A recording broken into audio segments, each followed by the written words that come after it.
लाल किला पर त्रिरंगो लहरावी पीएम मोदीए पाक पर કર્યા પ્રહાર, કહ્યું પેશાવર હુમલા પર હિન્દુસ્તાન રડ્યું, પણ પડોશી દેશ આતંકી હુમલાથી ખુશ। પીએમ મોદીના ભાષણ પર ભડક્યા સીજેઆઈ, કહ્યું મોસ્ટ પોપ્યુલર પીએમ જજો પર શા માટે કંઈ ન બોલ્યા। પાકિસ્તાને સોમવારે ભારતે કાશ્મીર પર વાતચીતનું આપ્યું નિમંત્રણ, કહ્યું મુદ્દા પર સમાધાન લાવવું બંને દેશોનું આંતરરાષ્ટ્રીય દાયિત્વ। महबूबा मुफ्ती केंद्र सरकार पर साध्યું નિશાન, કહ્યું કાશ્મીરની સ્થિતિ માટે જવાહરલાલ નહેરુથી માંડીને વર્તમાન કેન્દ્ર સરકાર જવાબદાર।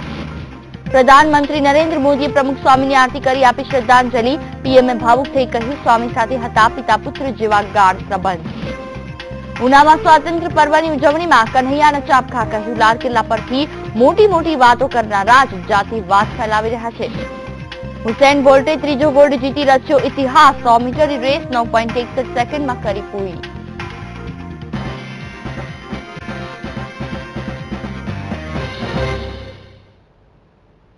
નમસ્કાર, વીટીવી ન્યૂઝ સાથે હું છું જુહી। જોઈએ અત્યાર સુધીના ખાસ સમાચારો સંક્ષિપ્તમાં।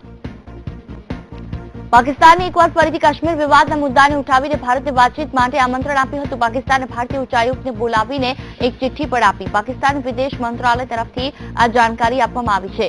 પાકિસ્તાને આ કદમ ત્યારે ઉઠાવ્યો જ્યારે 2 દિવસ પહેલા ભારતે સખ્ત શબ્દોમાં કહ્યું હતું કે કાશ્મીર મુદ્દા પર પાકિસ્તાન સાથે હવે કોઈ વાતચીત કરવામાં નહીં આવે। પાકિસ્તાનના વિદેશ મંત્રાલયના પ્રવક્તા નફીસ જાકીરિયાએ સોમવારે જણાવ્યું હતું કે ભારતીય ઉચ્ચાયુક્તને સોંપવામાં આવેલી ચિઠ્ઠીમાં જમ્મુ કાશ્મીરના મુદ્દાને હલ કરવા માટે સંયુક્ત સુરક્ષા પરિષદના પ્રસ્તાવ પ્રમાણે ભારત અને પાકિસ્તાન વચ્ચેની આંતરરાષ્ટ્રીય સમજૂતીની વાત કરવામાં આવી છે।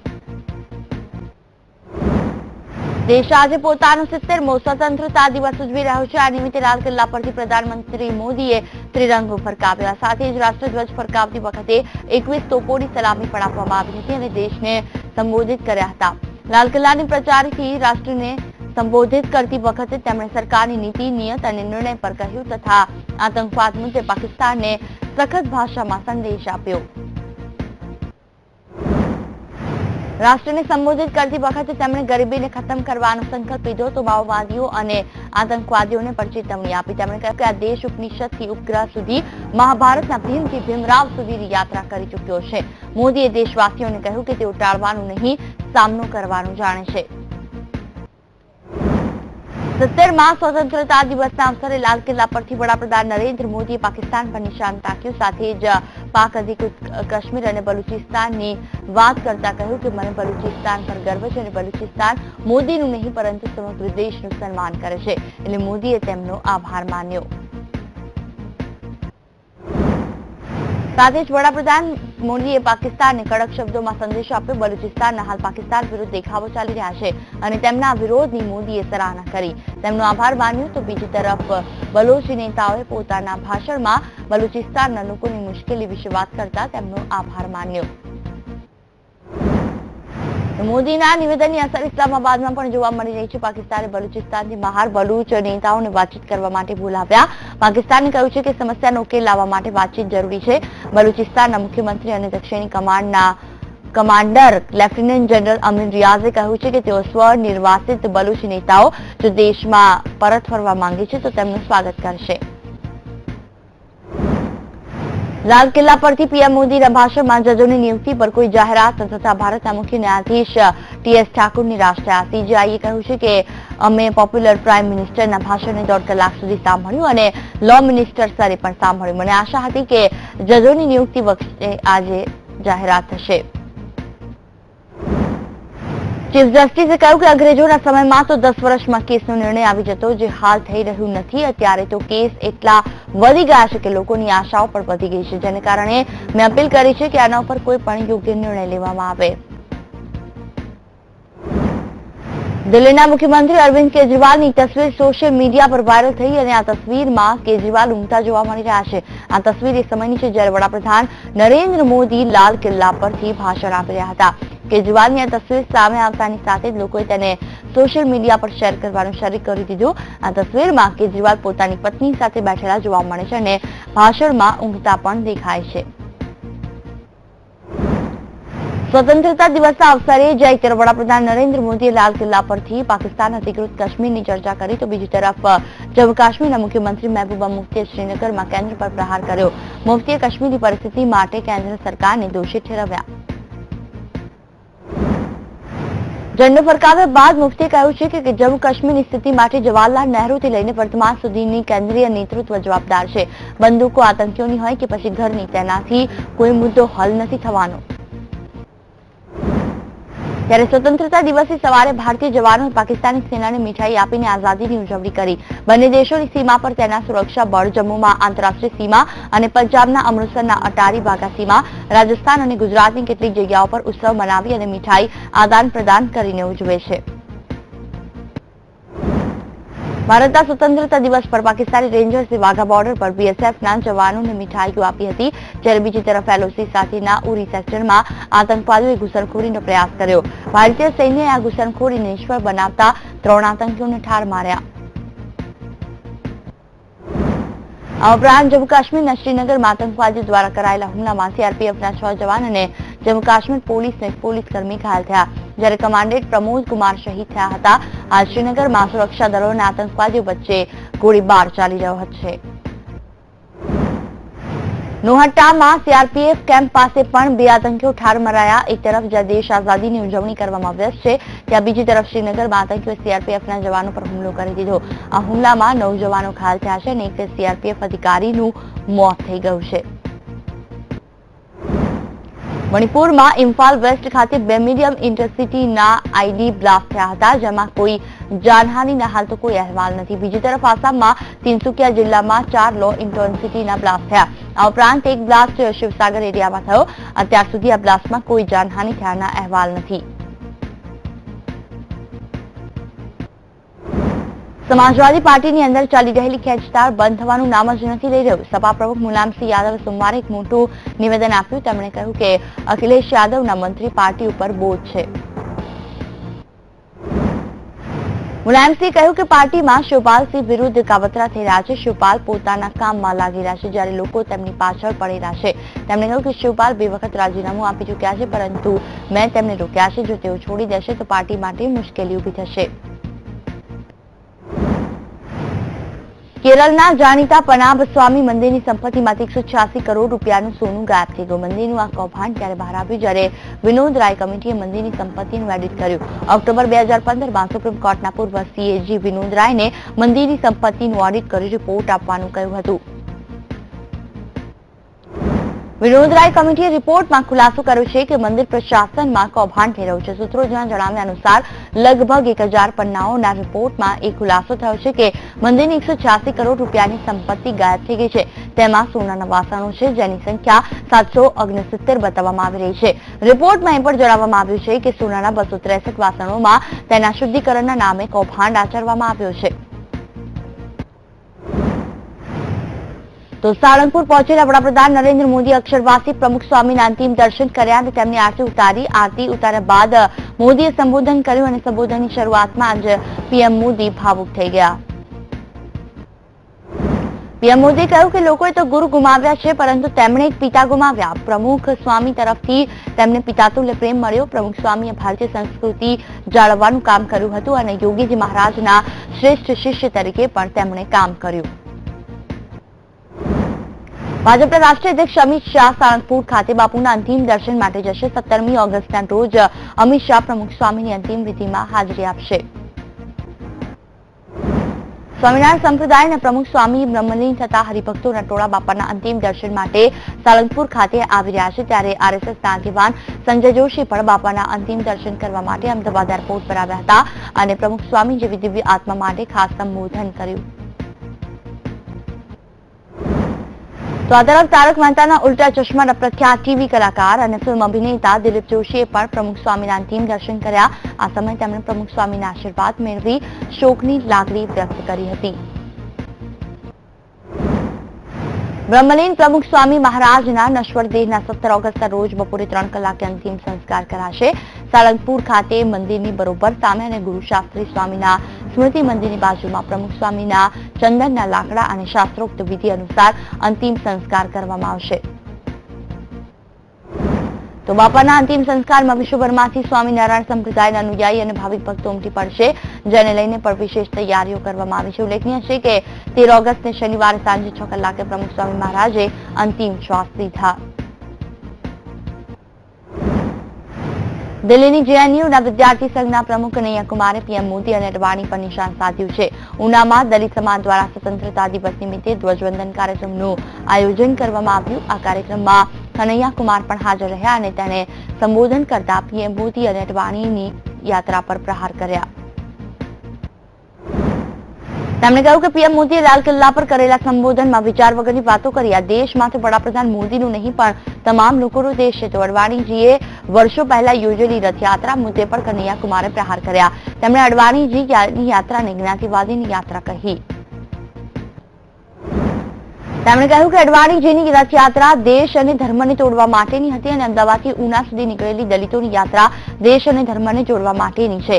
દલિત અત્યાર સુધી અત્યાચાર વિરોધી લડાઈ જો આગળ વધતી રહેશે તો જરૂર જીત મળશે અને દલિત પર થયેલા અત્યાચાર બાદ ઉઠેલા આંદોલનને કારણે ગુજરાત મોડલની હવા નીકળી ગઈ છે અને ગુજરાતથી શરૂ થયેલા દલિતોના આંદોલનની ગૂંજ હવે દેશભરમાં સંભળાઈ રહી છે.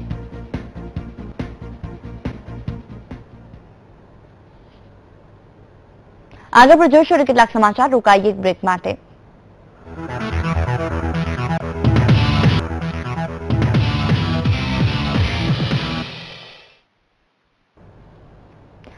Welcome back. જોઈએ કેટલાક અન્ય સમાચારો સંક્ષિપ્તમાં.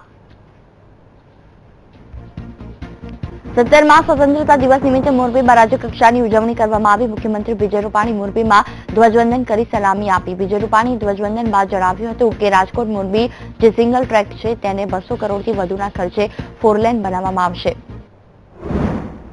આ સિવાય દુનિયાભરમાં મોરબી ટેક્સટાઇલ અને સેરામિક ઉદ્યોગ માટે જાણીતું છે. તેમાં ગેસના ભાવમાં 1.5 થી 2 રૂપિયા સુધીનો ઘટાડાની જાહેરાત પણ કરવામાં આવી. આ ઉપરાંત કૃષિમાં પણ સબસ્ટેશન મૂકવાની પણ જાહેરાત કરી.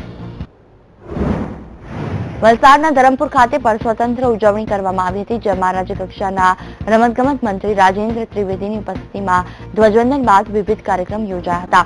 આ પ્રસંગે જિલ્લામાં શિક્ષણ રમતગમત ક્ષેત્રે સારો દેખાવ કરનાર ખેલાડીઓનું સન્માન કરવામાં આવ્યું. દાહોદના ગરબાડામાં જિલ્લા કક્ષાના સ્વતંત્ર દિવસની ઉજવણી કરવામાં આવી. 70મા સ્વતંત્ર દિવસની ઉજવણી પ્રસંગે મંત્રી શબ્દચરણ તડવીના હસ્તે ધ્વજવંદન કરીને સલામી આપી હતી, તેમજ વિવિધ વિભાગના ટેબલાઓ પ્રદર્શનમાં મૂક્યા હતા. આ તરફ ગિરનાર તીર્થ ક્ષેત્રના સાધુ સંતો અને મેયરની ઉપસ્થિતિમાં ધ્વજવંદન કરવામાં આવ્યું. ગિરનાર તળેટીમાં આવેલા રુદ્રેશ્વર જાગીર ભરતી આશ્રમના મહંત ઇન્દ્ર ભારતી બાપુ, mayor Jitu Hirpara, deputy mayor Girish Kotecha અને કમિશનર સહિતના ગિરનાર તીર્થ ક્ષેત્રના સાધુ સંતોની ઉપસ્થિતિમાં ધ્વજવંદન કરવામાં આવ્યું. દેવભૂમિ દ્વારકાના કલ્યાણપુર ખાતે કે દાવડા હાઈસ્કૂલ ખાતે જિલ્લા કક્ષાની સ્વાતંત્ર્ય દિવસની ઉજવણી કરાઈ હતી. મંત્રીશ્રીએ રાષ્ટ્રધ્વજ ફરકાવી અને સલામી આપી તેમજ પરેડ નિરીક્ષણ કર્યું હતું. આ કાર્યક્રમમાં જિલ્લા વહીવટીતંત્ર, જિલ્લા કલેક્ટર તેમજ અધિકારી અને પદાધિકારી ઉપસ્થિત રહ્યા હતા. બનાસકાંઠાના સુઈગામમાં સ્વાતંત્ર્ય પર્વની ઉજવણી કરાઈ, જેમાં રાજ્યના કેબિનેટ મંત્રી દિલીપકુમાર ઠાકોરની અધ્યક્ષતાએ ત્રિરંગાને સલામી આપવામાં આવી હતી. ત્યારબાદ વિવિધ કાર્યક્રમ યોજાયા, સાથે જ વિવિધ ક્ષેત્રમાં શ્રેષ્ઠ પ્રદર્શન કરનાર વ્યક્તિઓનું બહુમાન કરવામાં આવ્યું હતું. આ તરફ અમદાવાદના મોટેરા ખાતે આવેલા સિટી ગોલ્ડ મલ્ટીપ્લેક્સ થિયેટરમાં સ્વતંત્રતા પર્વની ઉજવણી કરવામાં આવી. મૂવીનો શો શરૂ થતા પહેલા રાષ્ટ્રગીત સાથે સલામી આપી જનતાની દેશભાવના જાગૃત કરવાની મુહિમ હાથ ધરવામાં આવી હતી. અમદાવાદથી નીકળેલી દલિત સમાજની અસ્મિતા યાત્રા ઉના મુકામે પહોંચી, જ્યાં એલડી શાહ કોલેજના ગ્રાઉન્ડમાં દલિત સમાજે ધ્વજ ફરકાવ્યા બાદ મૃત પશુ ન પાડવા માટે શપથ લીધા. વડોદરા હાલોલ એક્સપ્રેસ વે પર રાજ્યના ગૃહમંત્રી પ્રદીપસિંહ જાડેજાએ વાહન ચાલકોને ફૂલ આપી મીઠાઈ ખવડાવી સ્વાગત કર્યું. રાજ્ય સરકારે 12 ધોરીમાર્ગો પર આવેલા 27 ટોલ નાકા પર કાર, જીપ સહિત દ્વિચક્રીય અને ત્રિચક્રીય તેમજ એસટી બસો માટે ટોલ લેવાનો બંધ કરવાનો નિર્ણય કર્યો છે, જેના કારણે રાજ્ય સરકારને 150 કરોડનો બોજો પડશે. પૂર્વ મુખ્યમંત્રી આનંદીબેન પટેલ દ્વારા 15મી ઓગસ્ટથી ટોલટેક્સ મુક્તિની કરાયેલી જાહેરાત બાદ બનાસકાંઠાના ડીસાના કંસારી ટોલટેક્સ પર મંત્રી દિલીપજી ઠાકોર દ્વારા નાના વાહનોને ટોલમાંથી મુક્તિ આપવામાં આવી હતી. દિલીપ ઠાકોરે નાના વાહનોને મોં મીઠું કરાવી ટોલટેક્સ નહીં ભરવાની સલાહ આપી. વલસાડમાં વન મંત્રી ગણપત વસાવાએ લીલી ઝંડી બતાવી કાર ચાલકોને ગુલાબનું ફૂલ આપી ટોલ મુક્તિનું પાલન કરાવ્યું હતું. કીમ માંડવી રોડ પર આવેલા નાના વાહન ચાલકોને ગુલાબનું ફૂલ આપી ટોલ નહીં ભરવા માટે આહવાન કરતા નાના કાર ચાલકોમાં ખુશી જોવા મળી હતી. અરવલ્લીના મોડાસા શામળાજી માર્ગ પર ટોલ ફ્રીના ભાગરૂપે વાહન ચાલકોને ચોકલેટ આપીને ટોલ ફ્રી મુક્ત કરવામાં આવ્યા, જેમાં વિધાનસભા અધ્યક્ષ પરબતભાઈ પટેલ, ભાજપ પ્રમુખ રણવીરસિંહ, મેયર ભાજપના હોદ્દેદારો, કાર્યકરો એકત્ર થઈને ટોલ ફ્રીનો પ્રારંભ કરાવ્યો. ત્યારે આ યોજનાના અમલથી વાહન ચાલકોમાં ખુશી જોવા મળી હતી.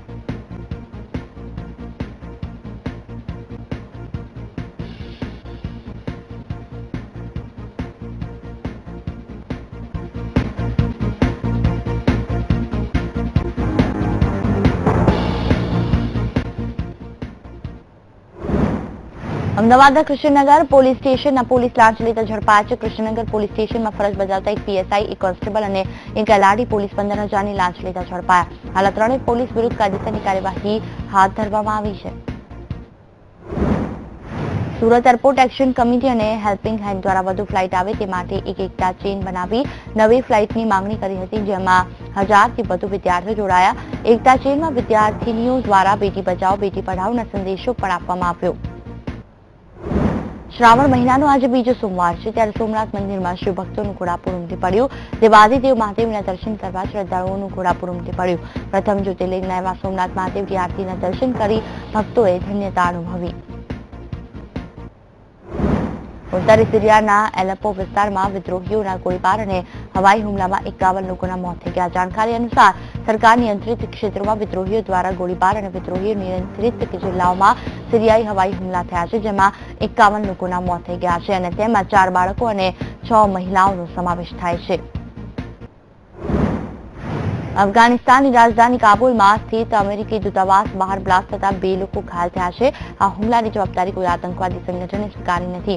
હુમલો એક વાહનમાં બોમ્બ રાખીને કરવામાં આવ્યો હતો. મહત્વનું છે કે યુનાઇટેડ નેશન્સની રિપોર્ટને આધારે વર્ષ 2016માં આગળના 6 મહિનામાં તાલિબાનના હુમલાઓમાં 1601 નાગરિકોમાં મોત થઈ ગયા, જ્યારે 3565 લોકો ઘાયલ થઈ ગયા છે.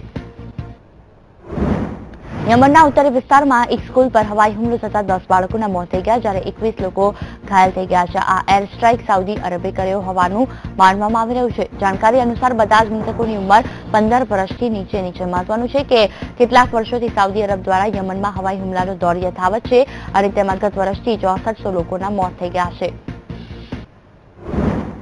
સ્વિટ્ઝરલેન્ડમાં ટ્રેનમાં થયેલા હુમલામાં એક મહિલાનું મોત થઈ ગયું, જ્યારે 2 છોકરીઓ ઘાયલ થઈ છે. આ હુમલો આતંકવાદી છે કે નહીં તે અંગે હજુ તપાસ ચાલી રહી છે. તો હુમલા પાછળનું કારણ શું છે તે અંગે પણ કોઈ જાણકારી નથી મળી શકી.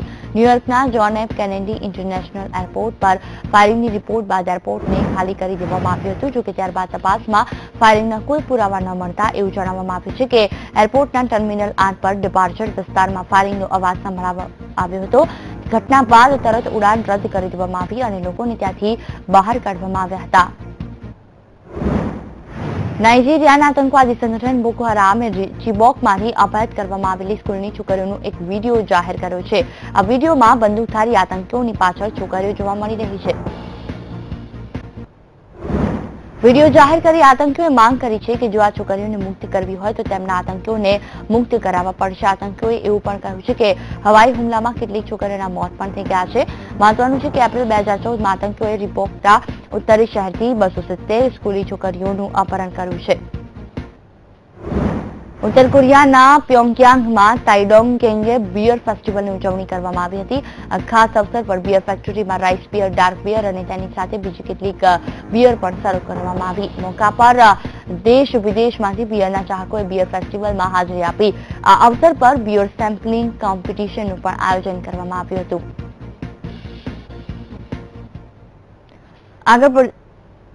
આગળ પર જોઈશું અને કેટલાક સમાચાર ટૂંકાઈએ એક બ્રેક માટે.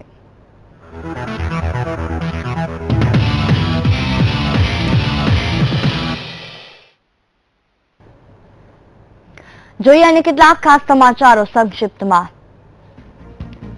ભારતીય ક્રિકેટ ટીમના સુકાની વિરાટ કોહલી પર ઓલિમ્પિકમાં ગયેલા ભારતીય એથ્લેટોના સમર્થનમાં આપ્યું છે. કોહલીએ કહ્યું છે કે બીજા દેશોની જેમ ભારતમાં ટોચની રમત ક્ષેત્રની સુવિધાઓ નથી. તેમ છતાં ઓલિમ્પિક સુધી પહોંચવા માટે ભારતીય એથ્લેટોએ જીતોડ મહેનત કરી છે.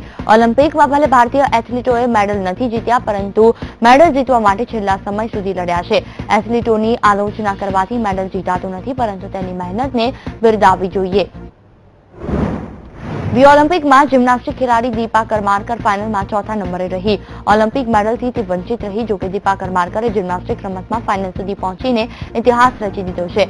ઓલિમ્પિકમાં જિમ્નાસ્ટિકની રમતમાં દીપા કરમારકરે શ્રેષ્ઠ પ્રદર્શન કર્યું. ફાઇનલમાં ત્રીજા સ્થાને રહેનાર સ્વિટ્ઝરલેન્ડની ગુલઝરિયાએ 15.216 પોઈન્ટ, દીપા કરમારકરે 15.066 પોઈન્ટ કર્યા હતા.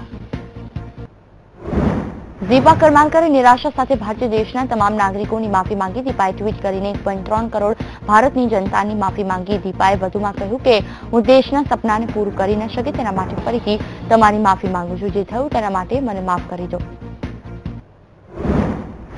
રિયો ઓલિમ્પિકમાં ભારતીય બોક્સર મનોજ કુમાર હારી જતા સ્પર્ધામાંથી બહાર થઈ ગયો. બોક્સર મનોજ કુમાર પોતાનો બીજો ઓલિમ્પિક રમી રહ્યો હતો, પરંતુ ઉઝબેકિસ્તાનના બોક્સર ફિજેલિદ્દીને એક તરફી મુકાબલામાં મનોજ કુમારને 3-0 થી હાર આપી. મનોજ કુમાર 3 રાઉન્ડમાં 27-30, 27-30 અને 27-30 થી હાર્યો હતો. આ સાથે ઓલિમ્પિકમાંથી 2 બોક્સરો શિવ થાપા અને મનોજ કુમાર સ્પર્ધામાંથી બહાર ફેંકાઈ ગયા. આ બંને ખેલાડી પ્રી ક્વાર્ટર ફાઇનલમાં હારી ગયા. દોડનો બાદશાહ જમૈકાના ઉસેન બોલ્ટે શાનદાર પ્રદર્શન કરતા 100 મીટર દોડમાં વધુ એક ગોલ્ડ મેડલ જીત્યો હતો. રિયો ઓલિમ્પિકમાં ઉસેન બોલ્ટે સતત ત્રીજો ગોલ્ડ મેડલ જીતીને ઇતિહાસ રચી દીધો. બોલ્ટે 100 મીટરની દોડમાં ફાઇનલમાં 9.81 સેકન્ડમાં પૂરી કરીને ગોલ્ડ મેડલ પોતાના નામે કર્યો. વિશ્વમાં અને ઓલિમ્પિકમાં દોડની સ્પર્ધામાં પોતાનું આગવું નામ ઉભું કર્યું. ઉસેન બોલ્ટે પોતાના પ્રશંસકોને નિરાશ કર્યા ન હતા અને શાનદાર પ્રદર્શનથી લોકોનું દિલ જીતી લીધું. અભિનેત્રી કૃતિ સેનને ભૂતપૂર્વ મિસ વર્લ્ડ અને અભિનેત્રી ઐશ્વર્યા રાયનું અનુકરણ કરતા તેને પણ પોતાની આંખો દાન કરવાનો નિર્ણય કર્યો. કૃતિનું કહેવું છે કે આ સુંદર દુનિયાને જોવી તે એક વરદાન છે, માટે તેના મૃત્યુ પછી પોતાની આંખો દાન કરવાનો નિર્ણય કર્યો છે. આપણે જણાવી દઈએ કે ઐશ્વર્યા રાય પણ મૃત્યુ પછી પોતાની આંખો દાન કરવાનું એલાન કરી ચૂકી છે. હવે ઐશ્વર્યા પછી કૃતિએ પણ પોતાની આ ઈચ્છા વ્યક્ત કરી છે. બોલિવૂડ અભિનેતા અમિતાભ બચ્ચનની એબીપી ન્યૂઝ પર પ્રસારિત નેશનલ એવોર્ડ વિજેતા ફિલ્મ મેકર વિનોદ કાપડીની ડોક્યુમેન્ટરી 144 વર્ષની પ્રશંસા કરી. અમિતાભ બચ્ચને માઇક્રો બ્લોગિંગ સાઇટ ટ્વિટર અને ફેસબુક પર એક પોસ્ટ લખીને ડોક્યુમેન્ટરીના વખાણની સાથે લોકોને ડોક્યુમેન્ટરી જોવા માટે પણ અપીલ કરી છે. ઉલ્લેખનીય છે કે આ ડોક્યુમેન્ટરી વર્ષો 1971ના ભારત-પાકિસ્તાન યુદ્ધમાં શીખ રેજિમેન્ટના એક અજાણ અને અતૂટ સૈનિક બળદેવસિંહની વીરગાથાને ઉજાગર કરવાની કોશિશ કરી, જેમના અવિશ્વસનીય સાહસની વાર્તા ક્યારેય કોઈ સાંભળી નથી.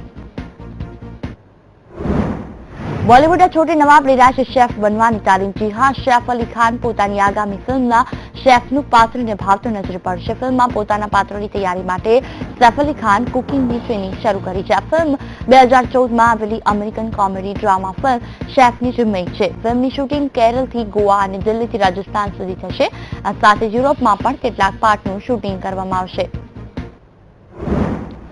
દિગ્ગજ ફિલ્મ અભિનેત્રી રાખી ગુલઝારનો આજે જન્મદિવસ. રાખી ગુલઝારને 69 વર્ષ થયા. ભારતની આઝાદીના દિવસે રાખીનો જન્મ થયો હતો. રાખીએ પોતાની ખાસ અભિનય શૈલીથી પોતાનું આગવું સ્થાન બનાવ્યું. ઉલ્લેખનીય છે કે રાખીએ પ્રખ્યાત લેખક અને ગીતકાર ગુલઝાર સાથે લગ્ન કર્યા હતા. સલમાન ખાન ક્યારે લગ્ન કરશે તેની અટકળ રોજબરોજ ચાલતી હોય છે. સૌ કોઈને સલમાન લગ્ન ક્યારે કરશે તેમાં જ રસ છે. તેવામાં સલમાનના પિતા સલીમ ખાને સલમાનના લગ્નને લઈને ટ્વીટ કર્યું છે કે સલમાન ક્યારે લગ્ન કરશે તે તો ભગવાનને પણ ખબર નથી.